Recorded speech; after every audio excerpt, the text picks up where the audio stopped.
The night was heavy with silence, broken only by the rattling cough of a child. Annette pressed her palm to her baby's small chest, feeling the rise and fall of breath that came too fast, too shallow. The fever had climbed through the day, and now, with the hour creeping past midnight, her desperation burned hotter than the heat beneath her child's skin. Shadows stretched across the peeling wallpaper of the cramped apartment, swallowing the room whole except for the dim light of a flickering lamp. Bills lay scattered across the table beside her, overdue notices with bold red stamps that mocked her helplessness. She rocked the baby against her chest, whispering lullabies through trembling lips. Her throat was tight, raw from crying silently so as not to startle her sick son. 10 months old, still so fragile, and she had nothing left to offer him but her body's warmth and her whispered prayers. The medicine she could afford had run out days ago, and the clinic down the street demanded money she no longer had. Every door she had knocked on was shut. Every friend she once trusted had disappeared into silence. Her phone lay on the table, screen cracked, its faint glow like a forbidden promise. She had stared at it for hours, scrolling through contacts that could not help her, numbers that were dead ends. But one number lingered at the bottom of her call log, a ghost from another life, a name that made her chest constrict. Desmond.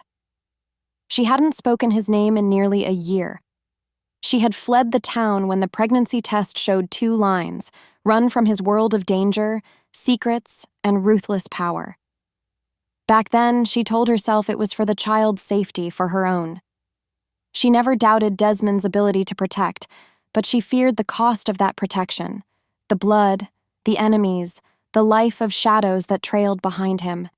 So she left without a word, disappearing like she had never existed in his world. And yet, here she was now, clutching their child, the weight of his fever burning into her bones, whispering apologies to a man who could not hear. Her fingers shook as she picked up the phone. She swiped through the faded contacts until his name filled the screen. For a moment, she simply stared at it, the letters blurring as her vision clouded.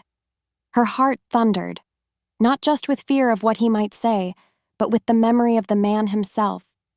The commanding voice that made rooms fall silent, the eyes that saw straight through her, the rare softness he had once shown only to her when no one else was watching.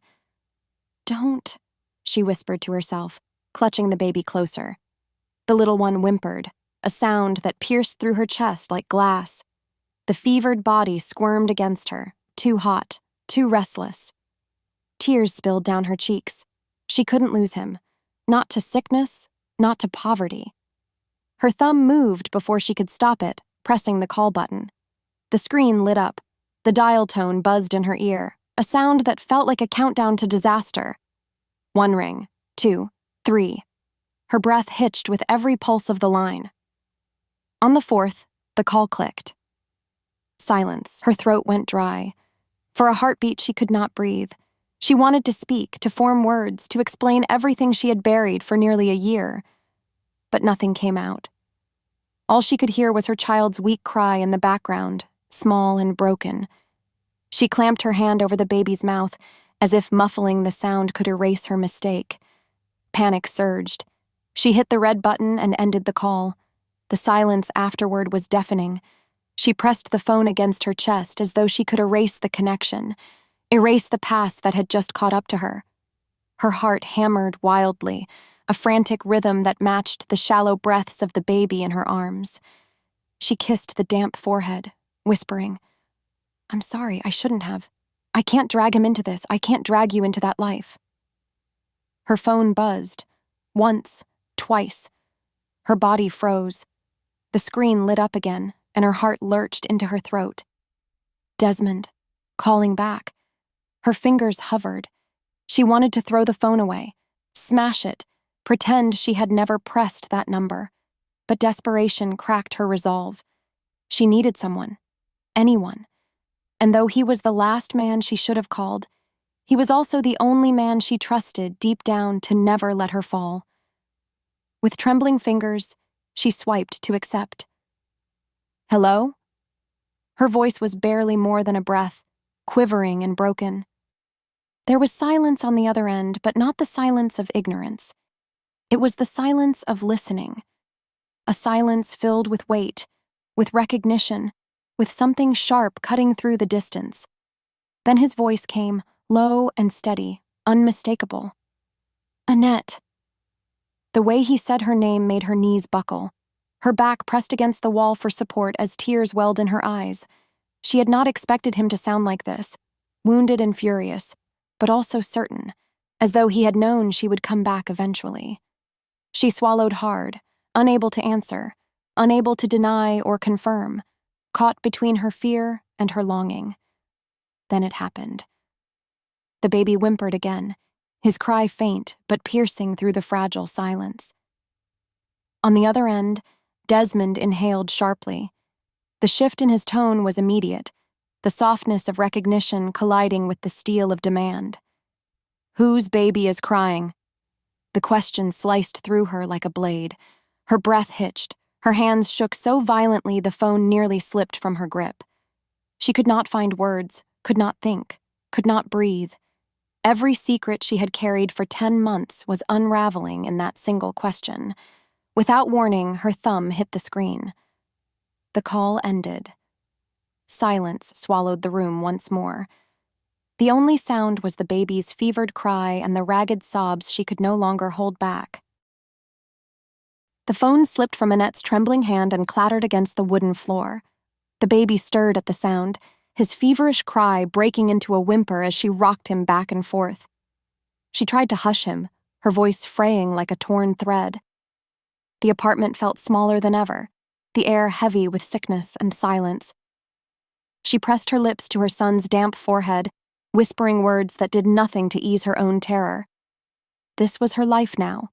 4 walls that smelled of stale paint and damp carpet, bills piled high like walls of accusation, and the constant gnaw of fear that one wrong step would unravel the fragile world she had built. 10 months ago, she had fled with nothing but a suitcase and the life growing inside her. She had promised herself that she would never call Desmond, never let him know, never allow his shadows to touch the child she swore to protect. But tonight, when fever burned through her baby's tiny body, that promise had cracked. Annette was proud, but her pride was a thin shield against the truth. She was drowning. She had scrubbed floors, washed dishes, taken shifts that stretched into dawn, but every dollar evaporated into rent, food, and second-hand clothes for the baby. No matter how hard she worked, it was never enough. And still, she held her head high, refusing to let anyone see how close she was to breaking. Even Monica, her only friend left, saw only fragments of the struggle. Monica had been there since the beginning, a steady presence when Annette disappeared from her old life. She was older, sharper, a woman who had seen too much and trusted too little.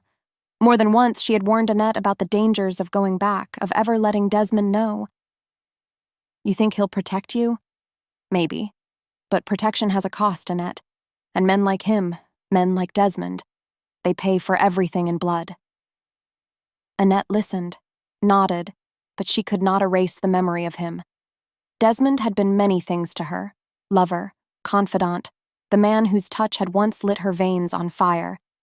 She had known his temper, his reputation, his ruthless precision when it came to business, but she had also known the rare moments when he had let his guard down. The way his hand brushed against her cheek in quiet rooms, the rare smile that softened his steel eyes, the hushed whispers that she was the only one he trusted in a world of enemies. And then she left.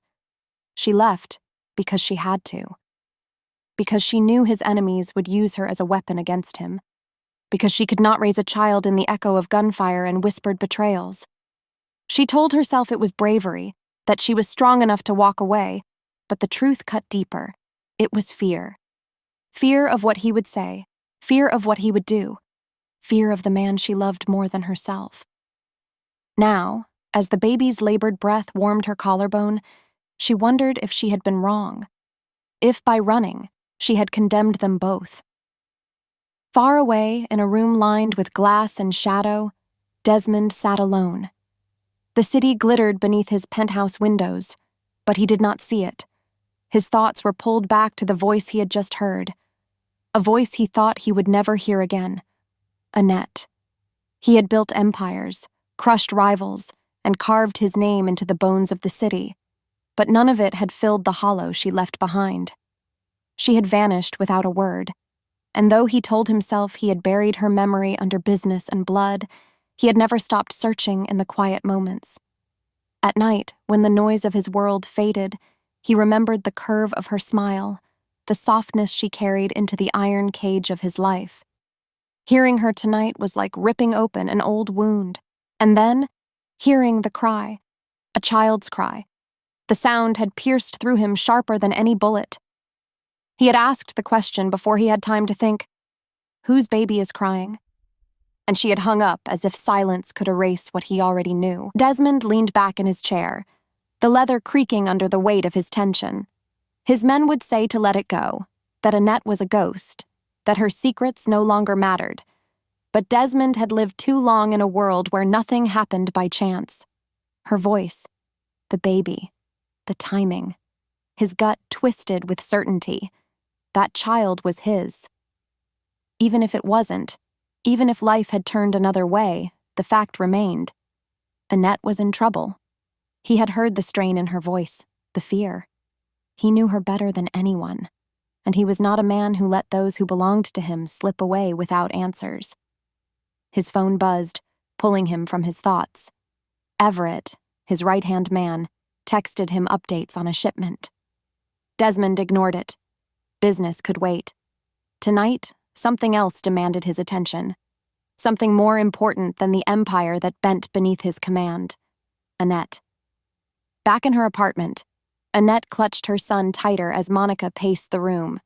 "You didn't," Monica hissed, her sharp eyes narrowing. Annette couldn't speak. Her silence was answer enough. "You called him?" Monica's voice cracked. "Annette, do you understand what you've done? You can't just... He's not like us. You can't give a man like Desmond even a thread to pull."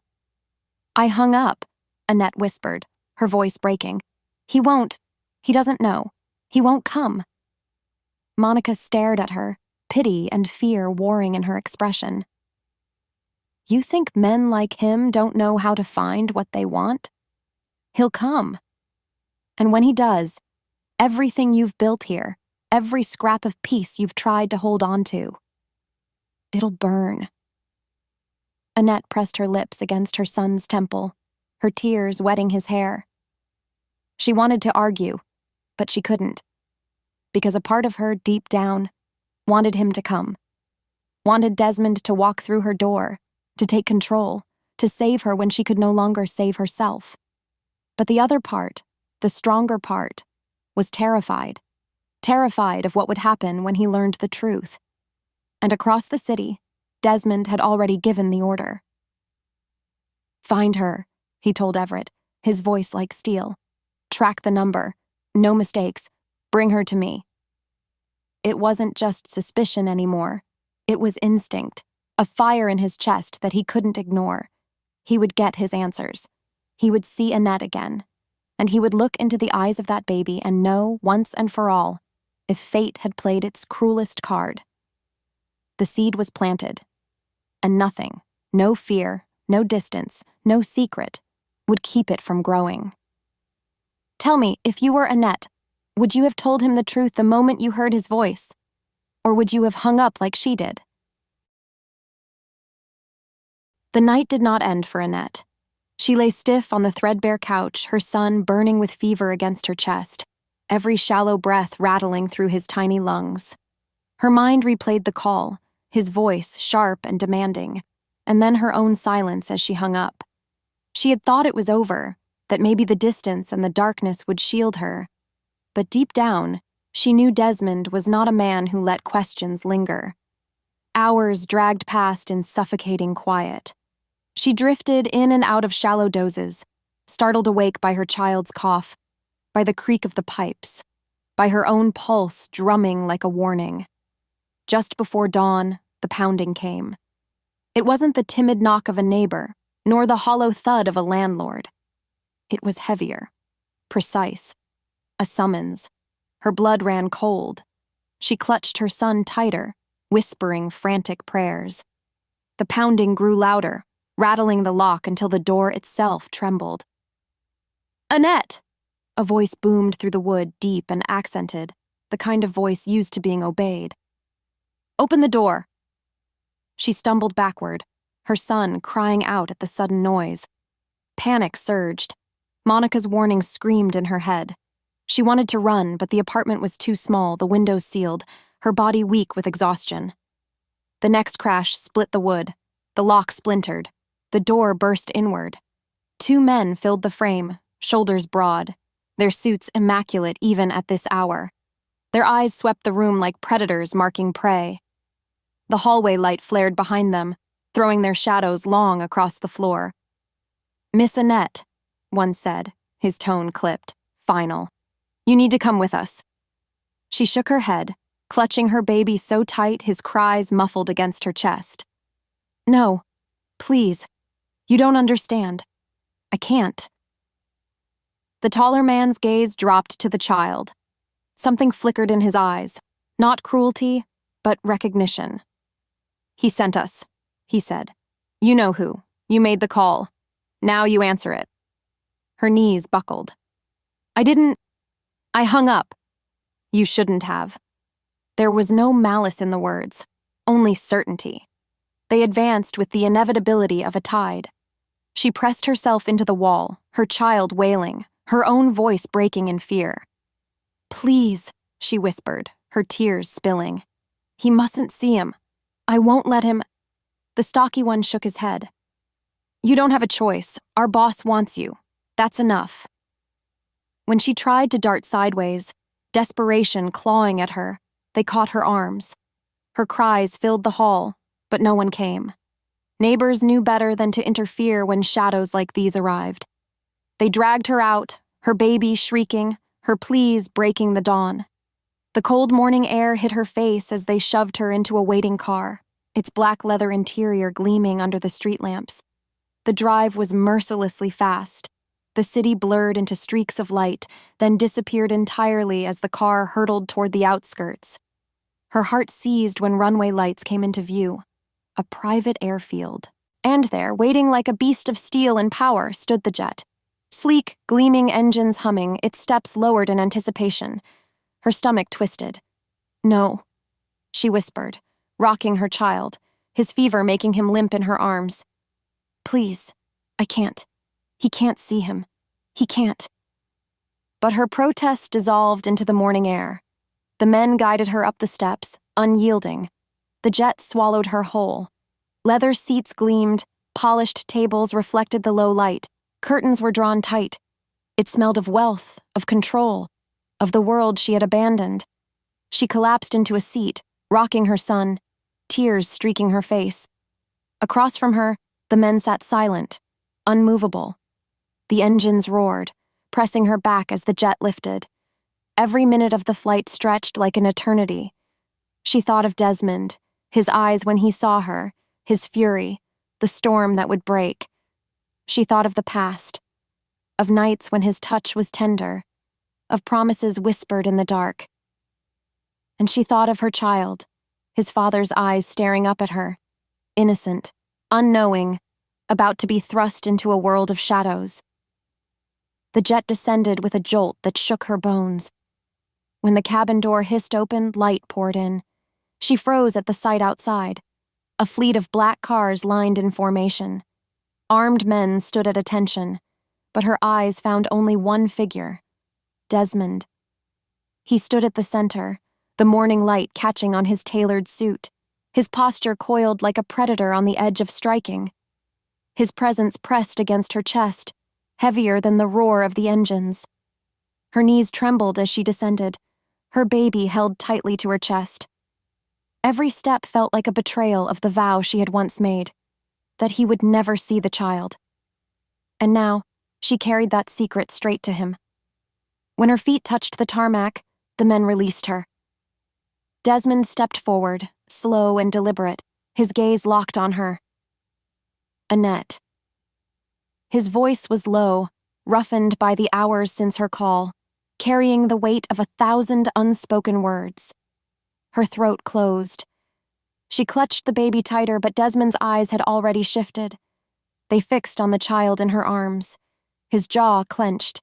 His eyes narrowed, sharp with suspicion and something else she could not name. Whose child? The words cut like steel. She couldn't answer. Her knees wavered, her chest heaving. He closed the distance until she could feel his presence, heat rolling off him, fury and betrayal etched in every line of his face. "I should destroy you for vanishing," he said, his voice shaking with restraint. "I should hate you for calling me, for letting me hear what I heard. But I don't. I can't." His gaze burned into the child again. His voice dropped, low, commanding, raw. "You're going to tell me the truth, Annette. Not tomorrow, not later, now." Her breath broke. The truth pressed against her lips, heavy, dangerous. But fear sealed her tongue. She held her child tighter, her tears wetting his hair. And still, Desmond's eyes bore into her, fury and longing tangled into one. "Tell me," he whispered, each word a command and a plea. "Whose baby is this?" Annette sat in the wide, high-ceilinged chamber. Her baby clutched against her as though her arms alone could shield him from the storm pressing in on every side. The room smelled faintly of cedar and expensive leather, the kind of place that whispered of power. Across from her, Desmond paced like a restless lion, his hand tugging at the cuff of his shirt, his jaw locked so tightly she wondered how it hadn't cracked. "I asked you a question," he said, his voice a dark, restrained thunder. "Whose baby is that?" She pressed her lips together, her chest rising and falling with ragged breaths. The fever still clung to her son, his skin hot beneath her trembling fingers. To speak the truth would be to thrust him into Desmond's violent orbit, the empire of guns and shadows she had run from. But to lie outright would mean war with the man standing before her, a man she had once loved, a man who had the power to crush her world with a single command. "I can't answer you," she whispered finally, her voice breaking. Desmond stopped pacing. His eyes narrowed, the silence between them stretching taut. Then he crossed to her, slow and deliberate, until he stood over her. His hand brushed the baby's damp forehead before Annette could stop him. She stiffened, but he ignored her recoil, his gaze flicking down at the small face, the half-opened eyes that looked so much like his own. "He's burning up." Desmond's tone softened, though his posture remained rigid. He turned toward the door, snapped his fingers once. Within seconds, one of his men appeared. "Get Dr. Mulroney. Wake him if you must, and have the hospital wing prepared." Annette's eyes widened. "No, he doesn't need—" "He needs the best," Desmond cut in, his gaze flashing back to her. "And that's what he'll have. If you won't give me answers, at least let me save the boy." Tears stung her eyes. She wanted to argue, to spit back that her son was not a pawn in his empire, but the truth was undeniable. Her child was sick, weakening fast, and for all her fear of Desmond, she could not deny the way he had looked at the baby, the way his hand had lingered with something dangerously close to tenderness. The doctors arrived swiftly, ushered in with quiet efficiency. Annette did not want to let the baby go, but she knew she had no choice. As they checked his temperature, his breathing, his heartbeat, Desmond stood at her side, his presence like a wall. His hand did not touch her, but she felt him there, a storm coiled too tightly, ready to break. When at last the doctors carried the child to the medical wing, Annette nearly crumbled. Her body felt empty without him in her arms. She pressed her palms against her face, muffling a sob. "Why did you leave me?" Desmond's question came suddenly, his voice low, harsh. She froze. Her breath caught, her fingers trembling as she lowered them. His eyes burned into hers, fury and hurt colliding in their depths. "You vanished, Annette. No word, no warning. You tore yourself out of my life and left me bleeding for answers." His voice cracked, just once. "And now you appear, with this child." Her heart thudded painfully. The weight of her secrets pressed against her ribs. "I was afraid," she whispered. Afraid of me? His words lashed like a whip. Afraid of your world, she answered, her voice shaking. Of the guns, the enemies, the nights you came home with blood on your shirt. I couldn't raise a child in that darkness. I couldn't let him be swallowed by it. At this point, with the way she had spoken, he now had a strong belief that the baby is his, but can't celebrate on that yet, because she has not admitted it. The air between them thickened. Desmond looked away, his jaw working as though he were grinding down the fury threatening to spill free. His hands flexed at his sides. I never would have hurt you, he said finally, his voice quiet, raw. But you would have destroyed him, Annette murmured, and I had to protect him, even if it meant tearing myself from you. Silence. Heavy. Endless. When she risked a glance, she caught him studying her, something conflicted in his eyes. A man used to being obeyed, defied by the one woman who had once given him her heart. Night settled over the estate, heavy and quiet, broken only by the distant hum of engines and the occasional footstep in the hall. Annette sat on the edge of the bed in the room they had given her arms aching with emptiness. The baby slept in the adjoining chamber under the doctor's watch. Her body longed to curl beside him, but she knew they would not let her yet. A knock came, soft but firm. She looked up, startled. The door opened. Desmond stepped inside. His jacket was gone, his white shirt undone at the collar. He looked less like the untouchable mafia boss and more like the man she had once lain beside in the dark, whispering dreams they both knew were impossible. For a long moment, he said nothing. Then he walked past her, toward the crib where the doctors had finally laid the baby after stabilizing his fever. The child stirred, and Desmond bent down, brushing a hand gently over his tiny fist. The touch was almost reverent. Annette's breath caught. She had not expected this, had not expected to see Desmond's face soften, his mouth tighten with something fragile. You say he isn't mine, Desmond murmured, not looking back. But he has my eyes. Annette swallowed hard. I never said he wasn't yours. He turned then, sharply. His gaze pierced her, suspicion and longing at war. Then why won't you admit it? Her throat tightened, because if he is yours, he becomes theirs too. Your enemies, your rivals. Every man who wants to destroy you will want to destroy him. I won't let that happen. His jaw clenched. He straightened, taking a slow step toward her. So you'd rather let me believe he belongs to another man? Her silence was answer enough. Desmond laughed once, bitter and sharp, though his eyes betrayed the pain beneath. Tell me, Annette, did you think I wouldn't care? Did you think I wouldn't notice? Or did you think I'd walk away if I believed he wasn't mine? She flinched. Every word struck deep, but she had no defense. For a moment, the silence thickened again. Then Desmond's voice softened, barely above a whisper. Even if he isn't mine, I'll protect him. Do you understand that? I'll protect you both. Because whether you want to admit it or not, you still belong to me. Her chest ached.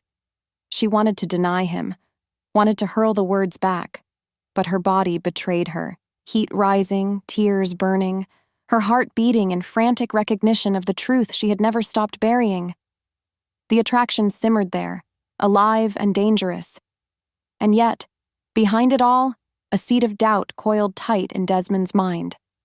A false clue, whispered in his own thoughts. What if she's telling the truth? What if the boy isn't mine? The doubt gnawed at him, feeding his fury and his fear, even as his hand lingered over the child, even as his eyes held Annette's in the dark, unable to look away. The corridors of the estate were hushed, thick with tension that seemed to cling to every wall. Annette walked beside Desmond, her arms aching from being parted from the baby while the doctors worked. She had not slept since being dragged here, but exhaustion was a luxury she could not afford. Every glance from Desmond burned through her resolve. Every silence between them threatened to swallow her whole. He stopped suddenly, turning into a side room lined with heavy curtains, and shelves of books that smelled faintly of smoke and cedar. The door shut behind them with a click, the sound final, like a lock sliding into place. "Enough half-truths," Desmond said, his voice sharp with restrained fury. He stepped closer, so close she could see the shadow of stubble along his jaw. "You've given me fragments, excuses, but not the reason that matters. You vanished without a word. I need to know why." Annette's chest rose and fell. She wanted to look away, but his eyes pinned her, dark and relentless. Her fingers curled into her palms, and for a moment she almost broke. Almost. "I told you," she whispered. "I couldn't raise him in this world." Desmond's expression tightened. "That's not an answer. You were mine, Annette. And you didn't just leave me. You disappeared, like a ghost. That isn't fear of my world. That's terror." The word sank into her bones. Terror. Yes, that was the truth. Her throat closed. For a moment, she could hear nothing but her own pulse. Then she drew a breath, sharp and trembling. "It wasn't you I was afraid of. It was them." He frowned. "Them?" She lifted her chin, though tears stung her eyes. "Your enemies, the men who would do anything to break you. Do you think I didn't hear the whispers? Do you think I didn't notice the way strangers stared too long when we were out, or how your men doubled at the doors after that night at the docks?" Desmond's jaw clenched. A shadow passed through his gaze, one that unsettled even him. Annette's voice cracked. "I knew it was only a matter of time before someone tried to reach you through me. Through him. I couldn't let that happen. I left because if I stayed, you wouldn't just lose me. You'd lose him too." Silence fell, heavy, suffocating. For a heartbeat, Desmond stood still, his chest rising and falling with slow, deliberate breaths. He looked like a man struck in the gut, fighting for balance. His hand raked through his hair, and when he finally spoke, his voice was low, hoarse. "You left to protect me?" "No," she whispered, tears spilling freely now. "I left to protect him. But in doing that, I was protecting you too, because if they killed us, it would have destroyed you." Desmond's throat worked as though he couldn't swallow. For the first time since she'd been dragged back, his mask cracked. His eyes shone with something raw, something almost broken. "You thought I wouldn't keep you safe." Her voice rose, desperate. "You can't keep anyone safe, Desmond. Not when the whole world wants a piece of you. You live in war, you breathe it. And anyone who loves you, anyone close enough to matter, becomes a target."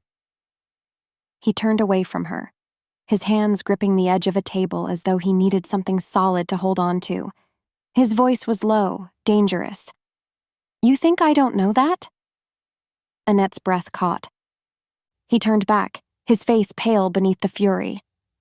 "The night you disappeared, 2 of my men were slaughtered outside the club. Not for money, not for territory. They were sent with a message. That my bloodline was next. Do you understand me? They wanted to end me by ending everyone connected to me." Annette staggered back, the truth slamming into her. Her body trembled as the pieces clicked together. Her instincts had been right all along. "It wasn't paranoia," she whispered, her voice trembling. "They really were coming." Desmond nodded once, sharp, bitter. "You were right to be afraid. But you were wrong to leave me in the dark. Do you know what it did to me, Annette? Thinking you chose to run from me rather than fight with me?" Her lips parted, but no words came. For a long moment they stared at each other, the truth hanging between them like smoke. It wasn't rejection. It wasn't betrayal of love. It was fear, raw and desperate, that had torn them apart. Desmond stepped closer, his hand lifting to brush a tear from her cheek. The touch was hesitant, almost reverent. "You should have trusted me." Her breath shuddered. "And you should have told me the truth." The air thickened, charged with everything they had lost, and everything still burning between them. His hand lingered against her face. Her eyes closed, and for a heartbeat she leaned into the warmth she had missed for so long. When she opened her eyes, his mouth was inches from hers, his gaze molten with fury and longing tangled into one. The tension snapped. He kissed her. It was not gentle. It was not tentative. It was fire meeting fire, pain and hunger colliding. Annette gasped into it, her hands fisting in his shirt, the ache of a year's worth of silence breaking in the heat of his mouth. But then she pulled back, trembling, her heart hammering against her ribs. "Desmond, we can't." "We can," he growled, his forehead pressing to hers. "And we will. I won't lose you again." Her tears blurred her vision. Part of her wanted to surrender, to fall into him and never rise again. But another part, her mother's heart, pulled her back. She shook her head. "Until I know he's safe, nothing else matters." His jaw tightened, but he didn't let her go. His hand slid down to her arm, gripping, not harshly, but with fierce possession. "Then I'll make him safe. I'll make you safe, even if I have to burn the world down to do it." Annette searched his eyes, fear and longing warring in her chest. She believed him. That was what terrified her most. Outside the window, headlights flared in the darkness as a convoy of his men returned from patrol. Their shadows stretched long across the estate grounds, and in the distance, beyond the gates, an unseen enemy lingered still. Annette's revelation had not broken them. It had shifted everything. She had not left out of rejection. She had left out of survival. And Desmond, for all his fury, understood now that the stakes were higher than either of them had wanted to believe. But with the truth came another danger, a false whisper that crawled into Desmond's mind even as he held her close. What if the child isn't mine at all? The thought festered, unspoken, as his lips brushed her temple, his hand trembling against her skin. Their bond had deepened, their passion had flared. But trust was still a fragile, breaking thing. The estate, so often filled with the steady hum of voices and the echo of footsteps, fell into a silence that pressed like a weight on Annette's chest. She paced outside the medical wing, her arms wrapped tightly around herself as though she could hold her body together by sheer force. Behind the heavy oak doors, the baby lay surrounded by machines and white-coated doctors who spoke in whispers and moved with frantic precision. Her ears caught only fragments, oxygen levels dropping, fever spiking again, a word she had prayed never to hear: critical. The door opened and Dr. Mulroney stepped out, his lined face grim beneath the fluorescent lights. Annette rushed forward, her voice trembling. "Tell me he's better! Tell me he's—" The doctor's eyes softened, but his words struck like stones. "We are doing everything we can. But the infection is stubborn, more aggressive than we expected.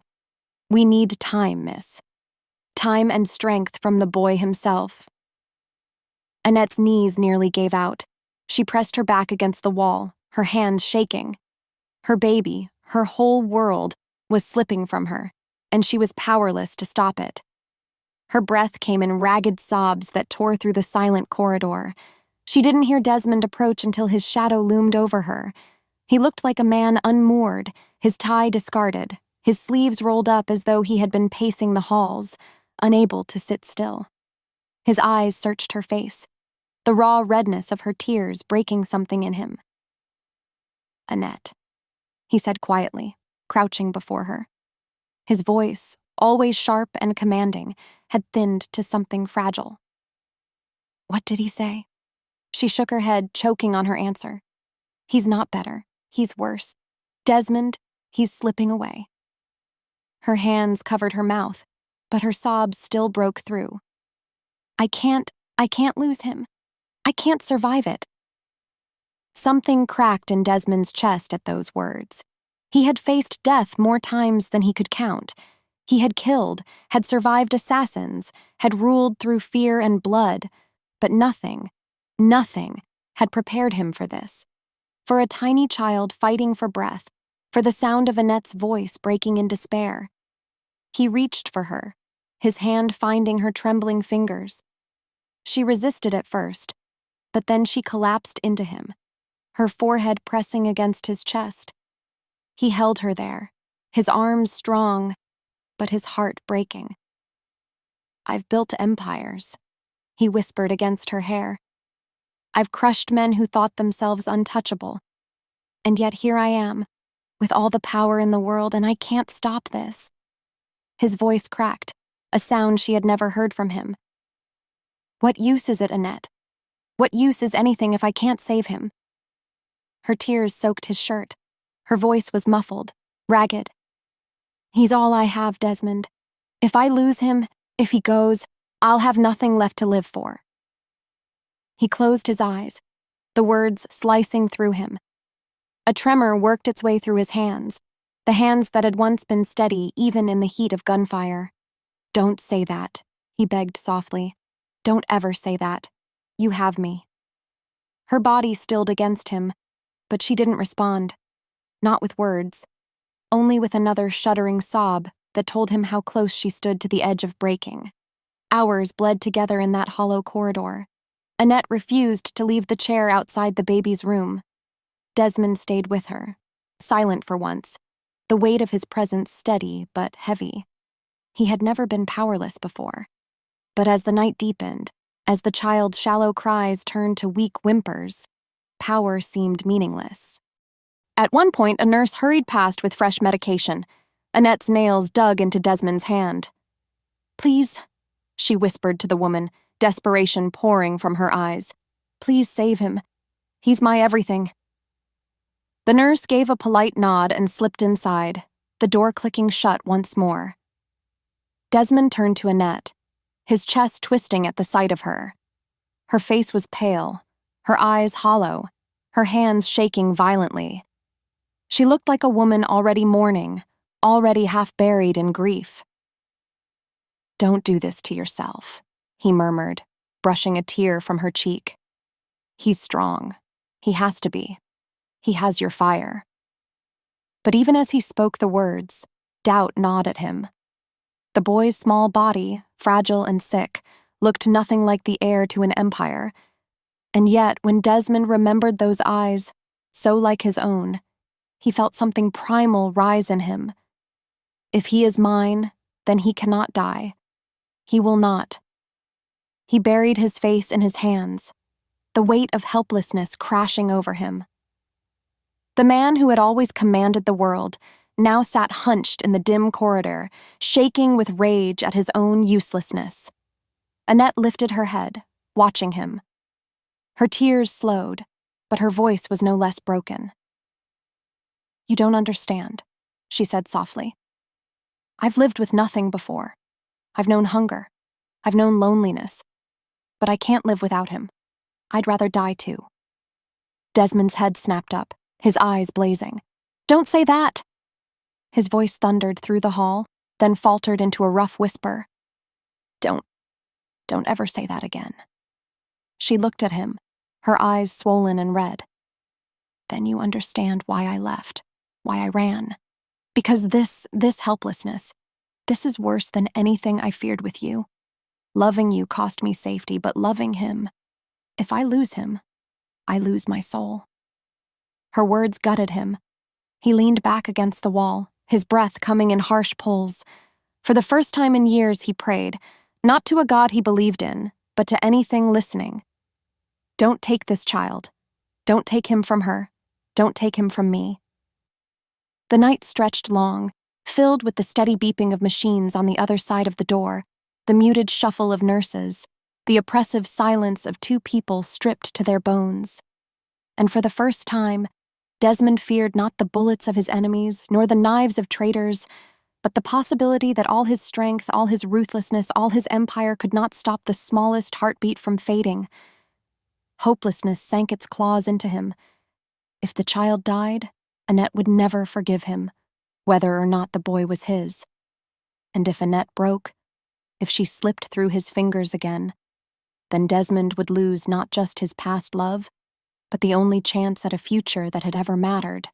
For once he had no weapon, no shield, no command, only fear, only silence, only the desperate sound of Annette's whispered pleas to a God neither of them trusted. The night had bled into a gray dawn by the time Desmond stood again. His broad shoulders were slumped, his eyes shadowed from sleepless hours, yet his stance radiated something fierce, something unbroken. Annette, curled in the chair with her head pressed against the wall, lifted her eyes to him. She had cried herself empty, her throat raw, her body heavy with despair. But Desmond? Desmond moved with purpose. He pulled a phone from his pocket, his voice low, steady, cutting through the heavy silence. "Wake them, all of them. I don't care what time it is." Annette frowned. "What are you doing?" He didn't look at her as he barked another order in a language she didn't recognize, his words sharp, final.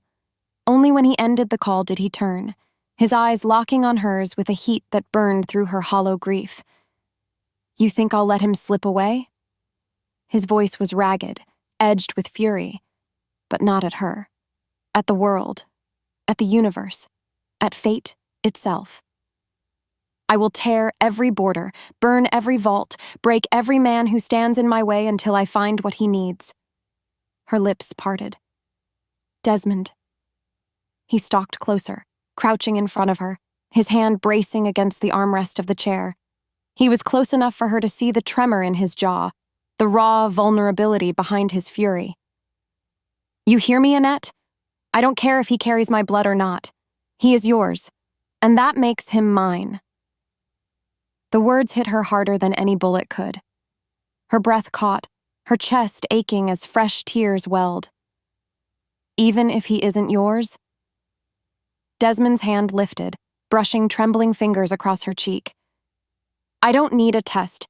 I don't need proof. I need him breathing. I need you breathing. That's all." The dam inside her cracked. A sob tore from her, and before she could stop herself, she leaned into him. His arms closed around her instantly, fiercely, as though he could shield her from everything beyond these walls. For the first time since she had fled, she let herself believe that maybe she hadn't been wrong to love him, that maybe he wasn't only destruction and danger, that maybe, in his flawed and brutal way, he could be salvation too. The hours that followed blurred into motion. Men in suits filled the corridors, speaking into radios, sending coded messages across continents. Desmond stood at the center of it all, a commander waging war not with bullets, but with desperation. Annette watched him, her heart caught in her throat. He moved like a man possessed. Every resource of his empire bent toward one goal, saving the child. "Contact Zurich," he ordered one man. "They have access to what we need." "Sir, it's restricted. Military use only." Desmond's glare could have frozen steel. "Then make it ours. Pay, steal, I don't care. Do it." Another man approached with hesitation. "The serum. There's only one vial on record, and it's under heavy guard." "Then break the guards." Desmond's voice was quiet, lethal. "If they breathe by morning, I'll consider it a mercy." Annette shivered, not at his brutality, but at the sheer scope of what he was willing to risk. For a child who might not even carry his name, she pulled him aside when she couldn't bear it anymore. "Desmond, you can't. You're exposing everything. Your men, your trade routes." His gaze cut to hers, sharp, unyielding. "Let them come for me. Let the whole world know what I've done. I don't care. Not if it means he lives." Her chest ached. "You'd risk everything?" He stepped closer, his hand cupping her face, his thumb brushing away the dampness of her tears. "I'd risk more than that. I'd risk the only thing I've ever kept hidden. You." His voice dropped, softer, raw. "Annette, I never stopped loving you. Not when you left. Not when you broke me. Not even when I hated you for it. You are the only thing I've ever wanted that wasn't born from power, and I would burn everything I've built if it meant you and your son would stay." Her knees went weak. For years, she had convinced herself that leaving was her only way to keep them safe. But now, seeing the man before her, stripped of pretense, broken open, she wondered if she had been wrong all along. The words slipped out of her in a whisper. "I never stopped loving you either." His forehead pressed to hers, their breaths mingling, the weight of their confessions settling between them like fragile glass. His hand slid to her waist, steadying her trembling frame. For a heartbeat, the world beyond the estate, the rival gangs, the whispers of death, fell away. In that small sliver of stolen time, they weren't a hunted woman and a dangerous man. They were simply Desmond and Annette, broken lovers finding each other again in the shadow of despair. The call came at dawn. One of Desmond's men burst through the hall, his face pale, his breath ragged. "Sir, the serum, we have it. It's being rushed here under escort." Annette's hand flew to her mouth, her knees nearly buckling. Desmond's arm wrapped around her waist, holding her steady.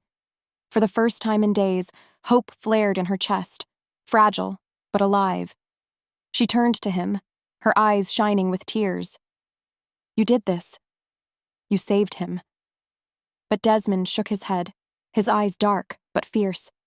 "No, Annette. We did this. Because I swear to you, I will never fight alone again." Her breath caught as she looked at him, really looked at him. For the first time, she saw not just the ruthless man who ruled an empire, but the man who had knelt before her now, bearing the truth of his soul. She reached for his hand, her fingers threading through his. "Then neither will I." Hours later, when the doctors administered the serum, Annette stood by the bed, her hands trembling as she clutched Desmond's arm. The baby whimpered, his small chest rising and falling with fragile breaths. Desmond's hand covered hers, his grip firm, steady.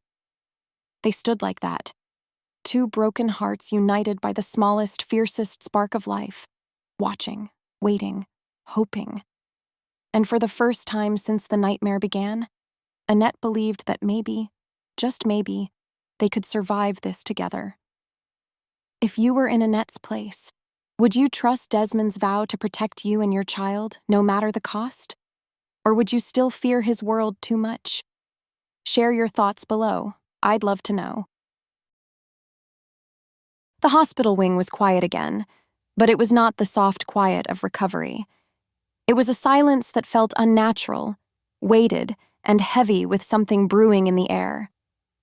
Annette sat in the chair by the bedside, rocking her son gently as his tiny breaths grew steadier under the serum's healing power. Relief should have loosened her chest. Instead, a prickle crawled along her spine. Something was wrong. Outside, the estate's men were doubled in number, but their movements carried unease. Whispers traveled fast through halls thick with shadows.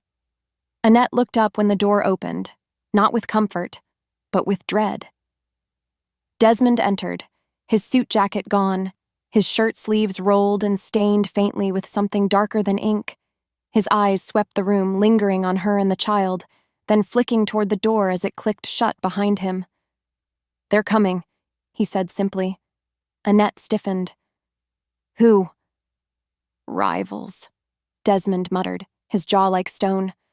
"One of my men leaked what they think is my weakness. You." His eyes darkened as they dropped to the boy in her arms. "And him." Her heart dropped. She clutched the baby tighter. "No. Oh God, no." "They're already moving in," Desmond continued, stepping closer. His presence, fierce and alive, filled the room. "But they won't touch you. Not while I breathe." Annette's throat closed. His words should have frightened her, but they did not. They anchored her. The first sound came like a distant thunderclap, the echo of gunfire splitting the night air outside the estate walls. Then the chaos surged closer, shouts, boots pounding, steel clashing. The walls shook faintly, as if even the stone feared what was about to unfold. Annette froze, her heart hammering as the baby whimpered in his sleep. She could taste terror on her tongue. But when she looked up at Desmond, she saw no hesitation. His eyes blazed with a fury she had never seen directed at anyone but his enemies. And now, those enemies were here, hunting what he loved. He reached into the cabinet by the bed, pulling free a pistol, checking it with practiced precision. Then another. He placed it within reach on the table beside her. "Stay behind me," he ordered. Her hands trembled. Desmond, He cut her off, stepping so close she could feel the heat of his body. His hand cupped her face, his thumb brushing her cheek with a gentleness at odds with the violence beyond the door. I don't care who fathered him, Annette. I don't care what you kept from me. Whatever is yours is mine to protect. Always. Her breath shattered in her lungs. Do you believe me now? His voice cracked on the edges of fury, and something rawer. Love. I'm not just a man who kills to survive. I am the man who will kill to make sure you live, both of you. Tears burned her eyes as she nodded, because in that moment, she knew the truth. He wasn't just dangerous. He wasn't just ruthless. He was salvation. The door burst inward with a crash. Desmond moved before she could scream.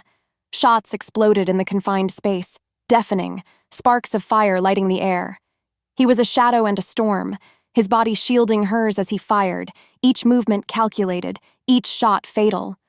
Blood sprayed against the walls, the stench of gunpowder mingling with the sterile scent of antiseptic. Annette ducked low, covering her son with her body, whispering frantic prayers through trembling lips. But she couldn't block out the sight of Desmond, his figure a wall of rage and protection, a man tearing through betrayal and death for them. One of the intruders lunged closer, his knife catching the faint light. Desmond caught him with brutal force, slamming him against the wall.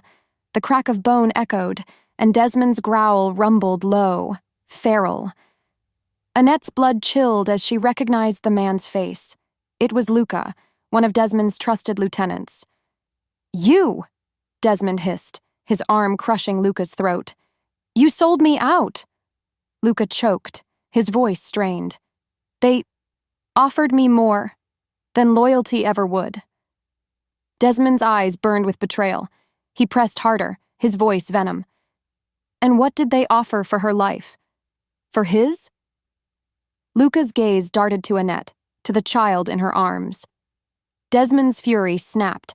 A shot rang out, final and merciless. Luca's body slumped, lifeless, sliding to the floor. Annette flinched, clutching her baby tighter. But when she looked back at Desmond, she did not see a monster. She saw a man who had chosen, without hesitation, her and her child over his own blood brotherhood. The fight raged longer than she could count, but at last, silence reclaimed the room. Bodies littered the floor, crimson staining the sterile tiles. The baby stirred, fussing softly, but safe, untouched. Desmond stood at the center, chest heaving, blood streaking his shirt, his hands steady around the weapon that had kept them alive. His eyes sought hers immediately, and when they found her, his shoulders sagged. Not from weakness, but from the release of fear that had threatened to break him. Annette rose slowly, her legs trembling as she crossed the short distance to him. He reached for her, his bloodied hand brushing her hair back from her face, leaving streaks of red against her skin. You see now? He whispered, his voice hoarse. I don't care about the past. I don't care if he isn't mine by blood. He is mine because he is yours, and you are mine, Annette. Always were. Her tears spilled freely. She had feared this man, hated him, longed for him, and run from him. But now, standing amidst the wreckage with her baby alive in her arms and Desmond's arms around them both, she knew the final truth. He wasn't just the dangerous man she had once loved. He was the only man who could ever keep them safe. The only man who would fight until his last breath for their lives. And she, foolish, terrified, stubborn, had never stopped belonging to him. If you were Annette, would you finally surrender to Desmond after he risked everything to protect you and your child, even killing one of his own men? Or would the violence still terrify you too much? Drop your thoughts below. I want to hear your heart. The scent of gunpowder lingered faintly in the air, clinging to the walls and the memory of chaos. But in the hospital room, silence had returned. Not the suffocating silence of dread, but the fragile, trembling quiet that followed survival. Machines hummed gently, steady beeps marking the rhythm of life, life that had been slipping only hours before. Annette sat by the bed, her son cradled against her chest, his breathing soft and steady, his fever finally broken. His tiny hand curled around her finger, his warmth a miracle she had feared she would never feel again. Tears welled in her eyes, not of sorrow, but of relief so sharp it left her trembling. The door opened with a slow creak. Desmond stepped inside. He looked exhausted, bloodstains dark against his shirt, his hair damp with sweat, his knuckles bruised and raw. Yet when his eyes fell on Annette and the child, something broke open in his expression. The fury, the hardness, the ruthless mask that ruled empires, it all slipped away, leaving only a man. Her lips parted, a whisper trembling out. He's going to be fine. Desmond's chest rose and fell with a shudder. He moved closer, each step hesitant, as though afraid this was nothing more than a dream that would vanish if he reached too quickly.